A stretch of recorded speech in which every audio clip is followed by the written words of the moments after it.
this right now, because what you are about to hear is not being debated on CNBC, it is not being broken down on Bloomberg, and it sure as hell is not being spoon-fed to retail investors. But what the White House just said quietly, carefully, and strategically has detonated a narrative bomb under the entire crypto market, and especially XRP. And if you blinked, you missed it. But if you understand power, money, and timing, you know this changes everything, and yes, I mean everything, because when the White House starts using language that aligns with institutional settlement infrastructure, regulatory clarity frameworks, and cross-border payment modernization, you have to ask yourself a dangerous question. Why now? And why this wording? Because this is not random, this is signaling, this is chess, and XRP is sitting right in the middle of the board while most people are still arguing about checkers. Think about this for a second. The same White House that influences the SEC, that coordinates with the Treasury, that has IMF conversations behind closed doors, suddenly acknowledges the need for faster, more efficient, globally interoperable financial rails. WTF do you think that means when Ripple has spent a decade building exactly that while partnering with central banks, working with the BIS, and being name-dropped in the same breath as BlackRock tokenization narratives and global liquidity pipelines? Ask yourself another extreme question. Do you really believe Larry Fink is talking about tokenization?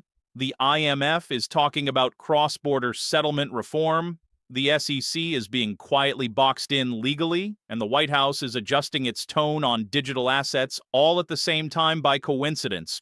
Or is this the controlled rollout phase where insiders position first and the public finds out later at a much higher price? And before we go 1 inch further, if you want real-time breakdowns like this, if you want the narrative decoded instead of recycled headlines, you need to like this video, subscribe to the channel, and turn on notifications right now, because what comes next will not be walked back and missing. It could be the difference between being early or being exit liquidity. And I say that with full conviction because the setup happening around XRP right now is something we have not seen since pre-institutional Bitcoin, except this time the infrastructure is already built, the lawsuits are cracking, and the language coming out of Washington is no longer hostile, it is calculated. So stay locked in, because in this video, we are going to connect what the White House just signaled, how it ties directly into Ripple, why the SEC narrative is quietly collapsing, and how institutions like BlackRock and global entities like the IMF fit into this puzzle in a way that should frankly shock you if you have been asleep.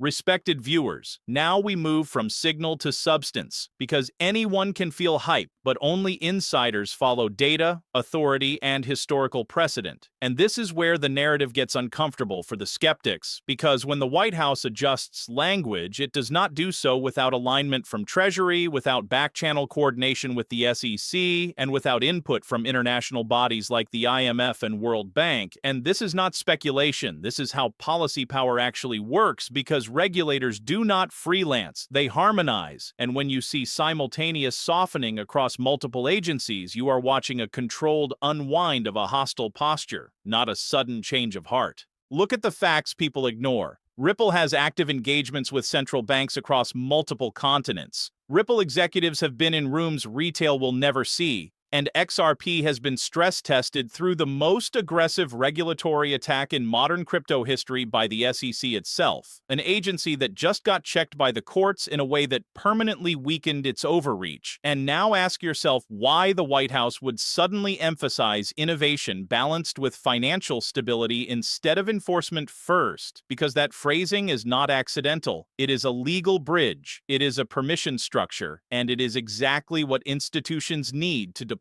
capital without regulatory whiplash. Meanwhile, BlackRock is openly talking about tokenized funds.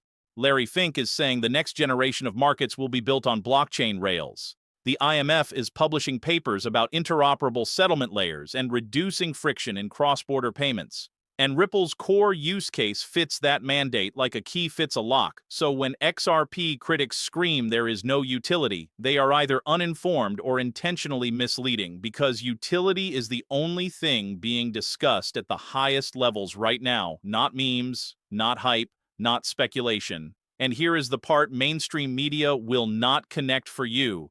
The White House does not need to say Ripple or XRP by name because policy is written in frameworks, not tickers. But when the framework describes speed, liquidity efficiency, compliance-ready digital assets, and global interoperability, you would have to perform mental gymnastics to pretend XRP is not directly implicated. This is why volume moves quietly before headlines. This is why on-chain data shifts before price. And this is why insiders position while retail debates Twitter threads, because authority always moves first and permission always precedes participation. So the question is not if this data matters, the question is whether you are willing to recognize a power signal when it is broadcast softly instead of screamed loudly. Respected viewers, this is where the pressure point hits because once you understand the authority alignment, you have to identify the catalyst and neutralize the fear narratives designed to keep you paralyzed. And make no mistake, the FUD around XRP is not accidental. It is strategic because nothing scares entrenched systems more than a compliant asset that already works.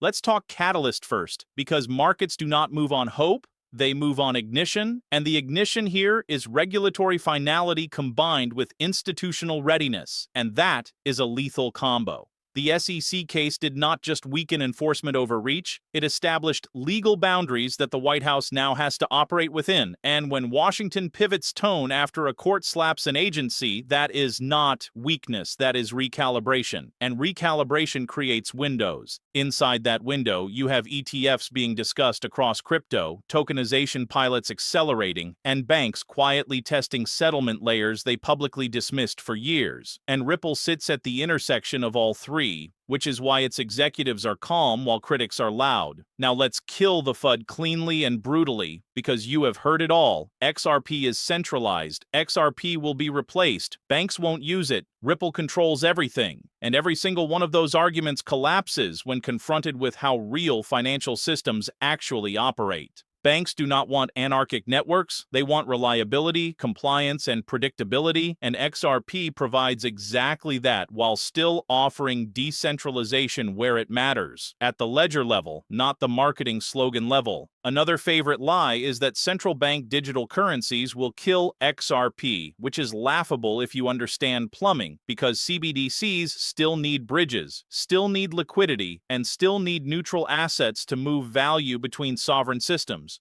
And that is literally the problem Ripple has been solving since before most of these critics knew what a blockchain was. Ask yourself why Ripple is consulted instead of canceled, why its leadership speaks at global forums instead of hiding, and why XRP liquidity corridors continue expanding while the price is suppressed, because suppression is what happens before repricing, not after. This is the psychological war phase where doubt is louder than data, and history shows this is exactly where generational positioning happens, right before clarity hits and the narrative flips overnight.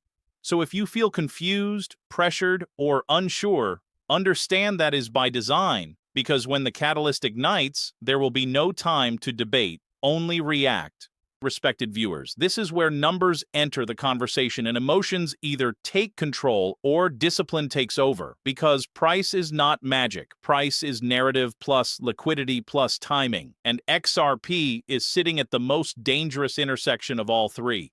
Let's be brutally honest, XRP at these levels makes zero sense if you believe even a fraction of what institutions are preparing for, because assets that are positioned as neutral liquidity bridges in a tokenized global system do not stay priced like speculative side bets. They reprice violently and without apology once demand turns structural instead of optional.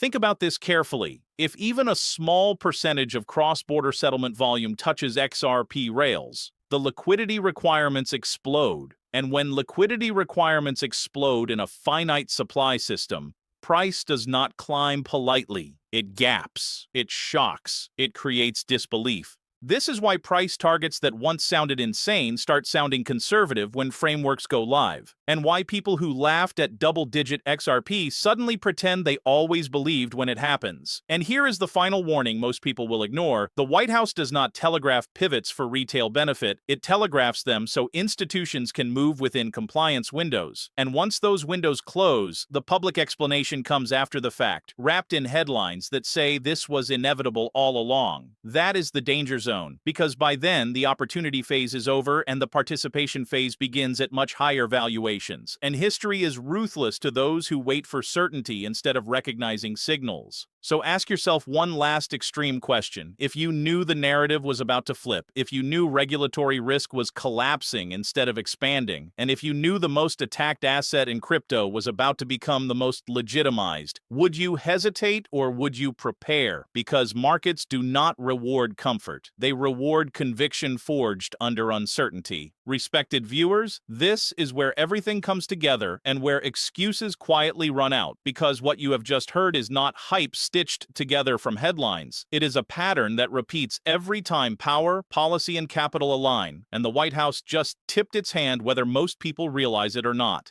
This is the phase where language changes before laws, where tone shifts before deployment, and where insiders position while the public argues over narratives that are already expiring. XRP has survived what no other digital asset has been forced to endure: a direct assault from the SEC, years of coordinated doubt, and non-stop misrepresentation, and yet it stands here not erased, not irrelevant, but increasingly aligned with exactly what global institutions say they need next. That alone should terrify anyone betting against it and deeply focus anyone paying attention. Understand this clearly. The mainstream media will not ring a bell when the flip happens. They will explain it after the price has already moved, and by then the story will sound obvious, clean, and inevitable. While today it sounds controversial, uncomfortable, and conspiratorial, which is exactly how every asymmetric opportunity feels right before it becomes consensus. So the final decision is not about believing me, it is about whether you can read power signals without permission and act before clarity replaces courage, because once the narrative is safe, the upside is already consumed. Stay sharp, stay skeptical, but do not stay blind, because moments like this do not come often, and when they do not wait for approval.